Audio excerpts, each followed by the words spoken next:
Hola, ¿qué tal amigos? Bienvenidos a estos momentos de charla, de conversación, de reflexión, de postulado, de planteamiento, de todo, el arte de todo. Ahora voy a tratar un tema, los ámbitos del arte. Ese es el título. Pero antes le pido pues que se suscriban a este canal, que me dejen sus comentarios, que para mí es muy interesante, muy gravitante. Denme un like y compartan este video si realmente les interesa, que creo que sinceramente veo que es interesante, sobre todo quienes trabajamos en el ámbito cultural en general. Entonces, acá he hecho yo una especie de resumen sobre este tema de los ámbitos del arte, ¿ya? El cual vamos a empezar a definirlo con esta palabra, ¿ya? Es el ámbito, es el lugar comprendido dentro de ciertos límites espacio-temporales. ¿Ya? Es esa palabra muy clave que lo utilizo yo mucho en el lenguaje, en el arte y en la cultura, donde un conjunto de personas o cosas se desarrolla, por ejemplo, en el ámbito terrestre. Acá vivimos todos en la Tierra. En el ámbito laboral, quienes trabajamos en una determinada oficina o determinados trabajos que tienen las características, en mi caso puede ser el ámbito universitario, el ámbito escolar, el ámbito minero, qué sé yo, todos los ámbitos en los cuales uno puede desarrollar sus habilidades. Pero podemos afirmar que en el arte la dimensión de estos ámbitos están sujetos a los imaginarios colectivos de sus habitantes en función de estas dos palabras claves que para mí son el tiempo y el espacio.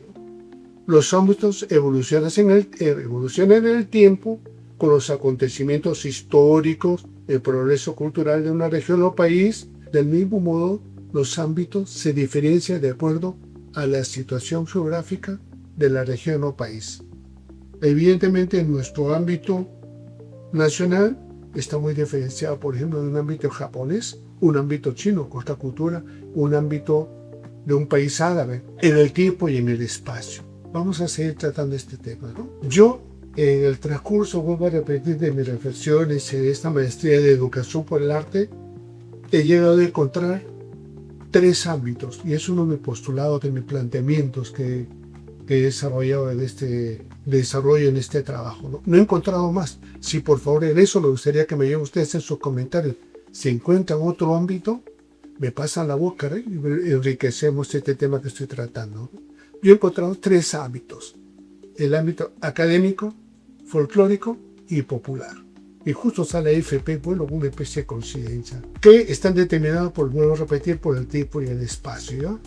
Memoricemos: académico, folclórico y popular. Y lo he ilustrado y lo he graficado yo con un diagrama de Venn, eso que le aprendemos en el colegio, ¿no? Los diferentes lenguajes artísticos que yo le he resumido en la pintura, la escultura, la arquitectura, música, danza, teatro y sí. ¿Hay un ámbito académico? Sí, que posiblemente yo lo desarrollé a la hora que pasé por la Escuela Nacional de Música, se llamaba en ese tiempo, que antes se llamaba Conservatorio, regresó el Roca Conservatorio y ahora se llama Universidad Nacional de Música. Desarrollé el tema académico, por el cual aprendí todos los temas, los cursos, las características de estudiar la guitarra clásica y los cursos que van alrededor de este tema, ¿no? El ámbito folclórico lo presento.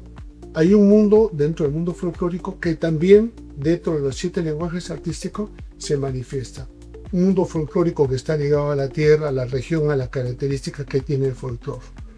Y un ámbito popular que también se desarrolla porque todos hemos empezado posiblemente para ser artistas populares. Yo empecé tocando la guitarra de mi padre, que dejó la guitarra, le había fallecido, y su guitarra, y me entró la curiosidad por esa guitarra que estaba solita ahí, aprender a tocarla, aprender la herencia que había dejado padre. Y empecé como un músico popular, pues. Después tuve la suerte de estar en la escuela, ¿no? No he encontrado yo más ámbitos. Y con un diagrama de Venn, efectivamente, estos tres ámbitos tienen un lugar común. Tienen lugares en común donde se intersectan, ¿no? Y un lugar central donde se encuentran los tres: lo académico, lo folclórico y lo popular. Caray, ¿y por qué he llegado a esa conclusión, a esa reflexión, a ese planteamiento? Porque existe ámbito académicamente popular, podríamos decir, académico absolutamente puro, sí. Hay música académica que son absolutamente muy academicista, muy bien lograda con todas las características de lo académico.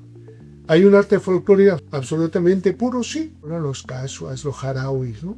El caso en nuestro caso, ¿no? Que es absolutamente folclórico, y un ámbito absolutamente popular que podríamos decir el rock, la chicha. Acá tenemos muchísimo el vals, que se ha vuelto un tema popular, aunque mucha gente lo llama folclórico, pero yo después lo podemos teorizar, porque el vals dentro del mundo criollo, dentro del ámbito criollo, miren bien, dentro del ámbito criollo, el vals yo lo considero popular, pero dentro del ámbito criollo, por ejemplo, el festejo, la zamacueca, la marinera, ya sea en su región norteña, yo lo considero folclórico.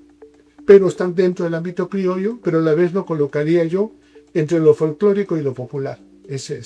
Y mientras que el vals se lo pondría absolutamente dentro de lo popular. Eso lo podemos utilizar después. Pero estos tres ámbitos yo he descubierto, no he encontrado más ámbitos en el cual se puede desarrollar todos los lenguajes artísticos. La pintura y la pintura académica, por supuesto, la que se forma en la Escuela Nacional de Bellas Artes. Hay un teatro popular, sí, la que se formó en la escuela de el ENSAT, de Escuela Nacional de Arte Dramático, a la hora Universidad de Música, en la Escuela Nacional de Danza. Hay formaciones académicas. Hay una danza folclórica, por supuesto, eso podemos ser. Somos muy ejemplares en el Perú. Somos un país ejemplar en danzas folclóricas. Puno es un ejemplo tangible de la cantidad de danzas que existe de características folclóricas, ¿no? Que tiene mucha influencia en diferentes regiones. Ese tema de otro momento, ¿no? Y existe una danza popular, por supuesto, por el vals, les decía, de acuerdo a una teoría que lo vamos a desarrollar posteriormente, pero el rock, la chicha, la salsa y todas esas manifestaciones que son muy entretenidas, muy bien logradas, que nosotros los conocemos. ¿Hay música folclórica que es popular? Sí. Ejemplo, de repente ustedes me pueden dar más que yo. Música folclórica que es popular, con que tiene raíces folclóricas y popular, sí, podría ser, por ejemplo, este carnaval que tiene el ritmo de Huaylas, pero el compositor es un cajamarquino, que linda flor, tiene raíces folclóricas y se hizo popular en una fiesta así popular, y por ejemplo siempre se coloca así y todo el mundo la canta. Pero sus raíces son folclóricas, porque tiene raíces folclóricas en el género de la sonoridad, pero se ha vuelto popular. Y así podemos encontrar mil ejemplos que podríamos profundizar, ¿no?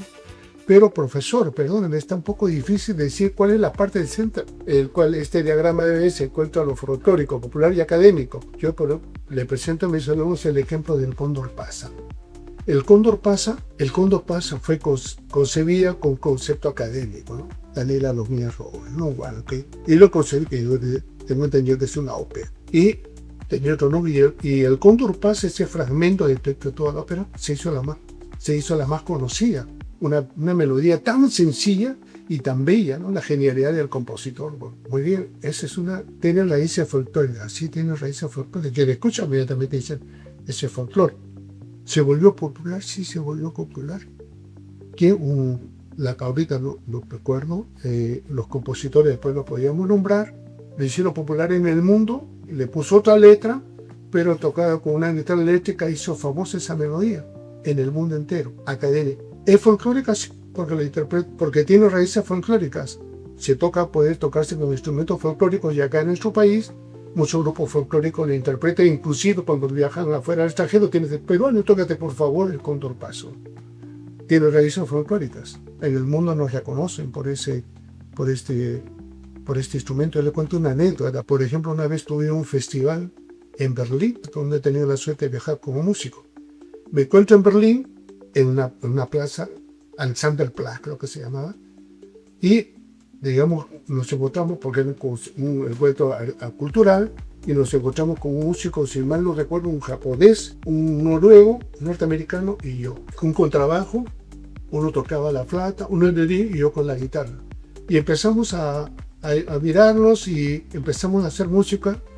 Y uno de repente empieza a tocar, yo conozco, yo dentro de mis limitaciones de inglés le empecé a acompañar y todo. Bueno, era música conocida por todos más o menos el otro el japonés tocó el sukiyaki, tin, tin, tin, tin, ya le acompañé yo más o menos ubicando la tonalidad, y al final ahora me toca a mí, le toqué tun, tin, tun, tin, tin, tin, el cóndor pasa, oh, cómo no, y empezaron a acompañarme. Miren la maravillosa que es la música, que es el arte, el cual sin conocernos, sin hablar nuestro idioma, simplemente con la música, ese lenguaje nos hizo lo que hablamos un poco, ¿no? Como a través de ese lenguaje, de esa coincidencia de pareceres, pudimos interpretar las diferentes canciones que eran populares en cada una de nuestras regiones, ¿no? Bueno, regresando al tema del cóndor pasa, ¿no? Como el cóndor pasa tiene raíces peruanas, nos me identificaron como peruano, y le dije Perú, y el japonés no entendía qué significa Perú, ¿no? Pero le digo, como ese tema se vuelve o ese ámbito, ese espacio, como se vuelve realmente interesante para estudiar. Pero otro tema que he planteado en un principio, el tiempo y el espacio, digo, ¿no? Yo les explico a mis alumnos, y en este caso ustedes, cómo el tiempo, por ejemplo, vamos a hablar en la época barroca, ¿no? En Europa. Evidentemente la parte académica era fundamental, ¿no? Se desarrollan los grandes compositores apoyados por los mecenas, ¿no? Y tiene un ámbito mucho más grande desarrollado, logra crecer, que referente a la música folclórica, a la música popular. Estamos hablando un poco en referencia al tiempo. En la actualidad en Europa sigue manteniéndose más o menos ese equilibrio, pero por supuesto que la música popular, la música folclórica, eso estoy haciendo un ejercicio de reflexión personal, de repente no está tan desarrollado o evolucionado con la música académica y la música popular en Europa, ¿no? Acá en nuestro país vamos a ubicarnos en el departamento de Puno, de febrero, pues la música folclórica es la carrera que tiene, de acuerdo al tiempo y el espacio, la que tiene un mayor crecimiento. Es por eso que explico yo que ese diagrama de Venn que manifiesto desde los tres ámbitos está sujeto a diferentes dimensiones de acuerdo al tiempo y al espacio. Bueno, amigos, no quiero alargarme más en este tema. Yo creo que se presta mucho a conversaciones, a discusiones, y vuelvo a repetir, si ustedes se encuentran por ahí otro ámbito o otra cosa que se me puede ver escapado a este tema que son los ámbitos del arte, me gustaría plantearlo, conversarlo con ustedes y de repente enriquecer estas reflexiones que me parecen muy pertinentes, ¿no? A las que estamos un poco ligados al arte, a la música, a la sociología, porque todo esto está ligado evidentemente a la sociología, a las personas, a su desarrollo y cómo podemos ser cada vez mejores reflexionando sobre estos temas. Bueno, digo, antes de acabar, me gustaría que me manden pues, un like, que se suscriban, que compartan con sus amigos que más o menos les interese este tema, y sobre todo me gustaría que me manden sus comentarios, que ese tema es muy amplio para conversarlo, discutirlo y sacar conclusiones personales o grupales. Muchas gracias, hasta la próxima.